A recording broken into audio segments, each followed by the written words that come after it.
Okay, Google, turn on the tree. All right, turning the tree on.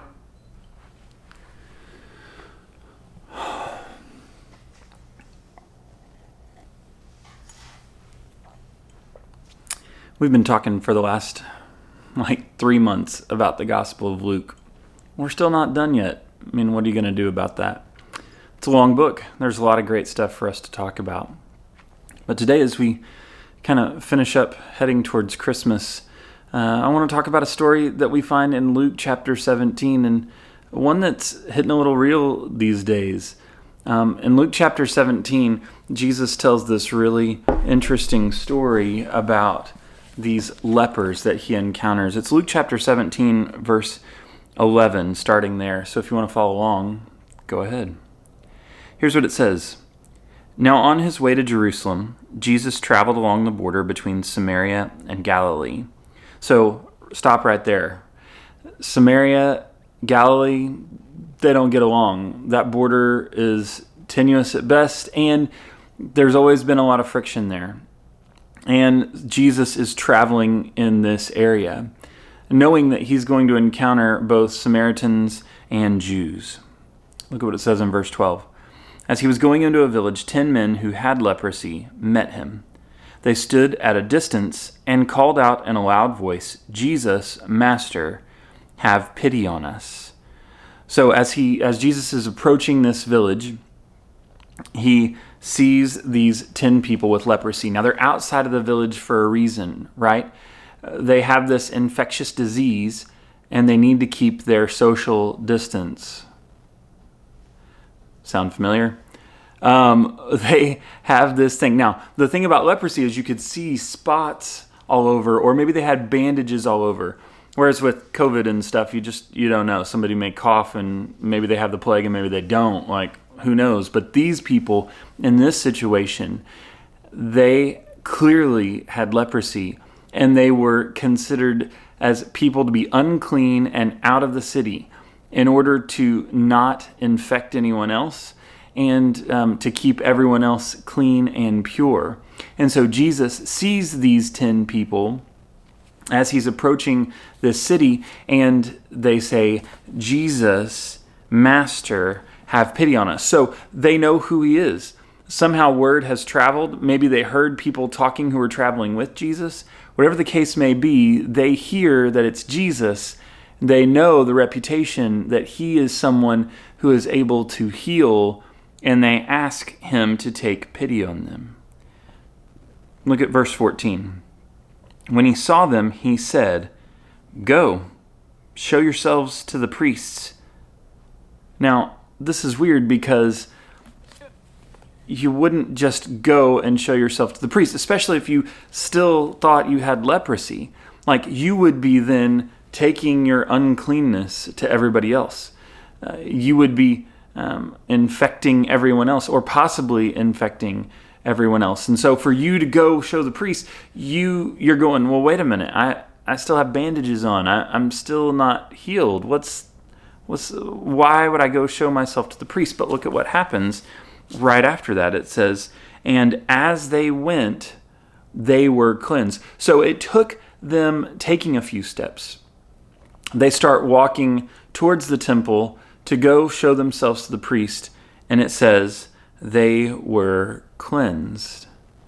Interesting that they aren't cleansed immediately, but they're cleansed as they begin walking. Maybe there's some connection there between us taking steps of faith and God doing what God can do.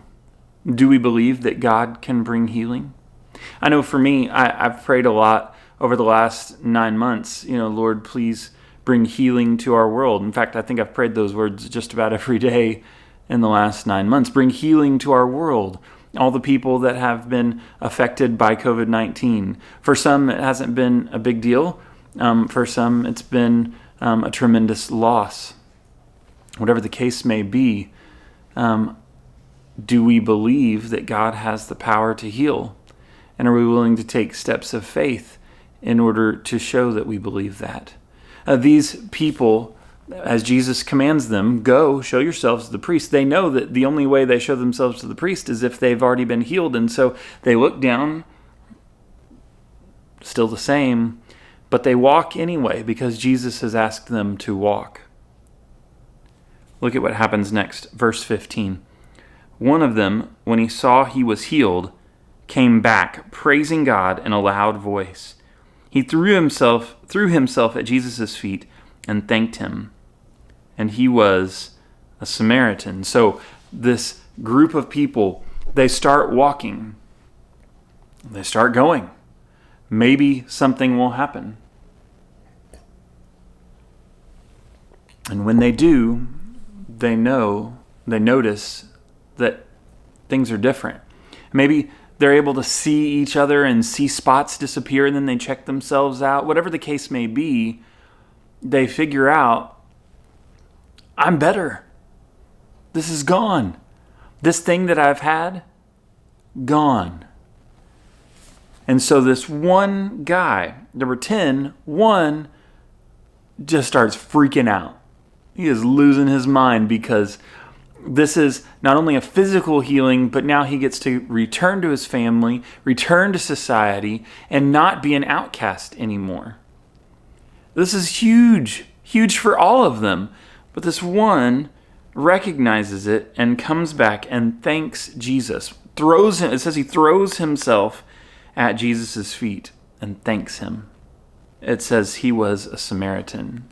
Now, we've talked about Samaritans before, and this idea that Jews and Samaritans, they didn't get along very well. They were enemies of sorts. And so for this Samaritan to be the one to come back, 9 other Jews don't come back and thank Jesus, but the Samaritan does. Someone who's supposed to be an enemy comes back to show gratitude. Look at what happens next. Verse 17. Jesus asked, "Were not all 10 cleansed? Where are the other 9?" He's like, hey, I healed 10 of you, and 1 of you came back. Now, I'm not good at math, but that's 10%. And that's not very good. If you got 10% on a test, you'd probably be in big trouble, right? Jesus says, I healed 10. Where are the other 9? What's going on? Where's the other 90%? He says in verse 18, has no one returned to give praise to God except this foreigner? Then he said to him, rise and go. Your faith has made you well. So Jesus, on his journey, finds these 10 lepers.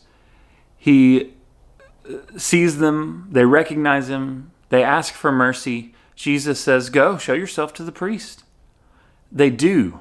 They actually start going towards the city. And when they do, they see that they've been healed. And out of the 10, one of them stops in his tracks, dead in his tracks, and comes back to Jesus to thank him for what he's done.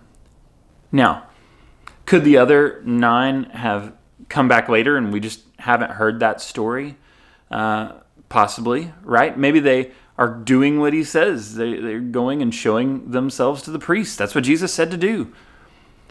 Maybe they just didn't think about it. They were so overjoyed with the fact that they were not sick anymore that they decided, they just lost track of what was really happening. And so they went and did what Jesus said. Whatever the case may be, one came back, and Jesus realizes that this is a big deal. It's a big deal. Now, he says here at the end, he says, rise and go, your faith has made you well. I don't think that means that the other 9 don't find healing. The other 9 still find healing. And maybe the other 9 give praise at different points and are thankful at different points. But this one, the minute he realizes that he has been healed, he stops and thanks God. In fact, he goes out of his way, he turns around and goes back in order to show his thankfulness.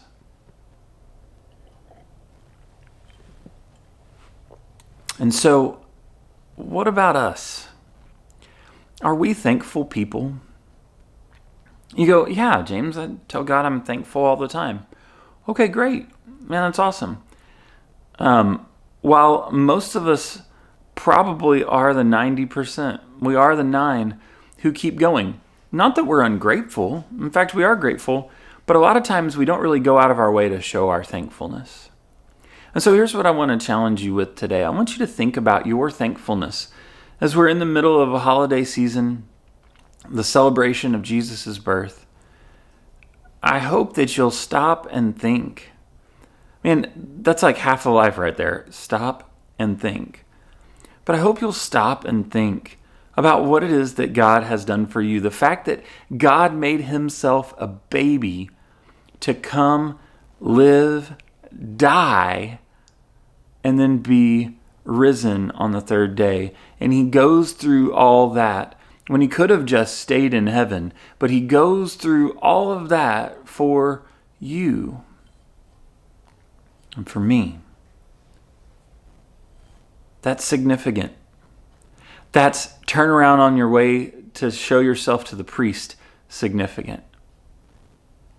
How will you go out of your way to show God you are thankful today? Maybe it's by doing things with your family and really just being grateful for that time that you have together instead of, being on your phone the whole time or being sad or fussy because you have to be with them. And maybe it's that you will invest more time in what it is that God has called you to. Maybe you'll just spend some time actually thanking God. Maybe it's through song. Maybe it's through prayer. Maybe it's through sharing the good news of Jesus with someone else. Whatever the case may be, I hope you will be someone who shows your thankfulness to God in a big, out of your way. I hope you have a great Christmas and a happy New Year, and I'll see you soon.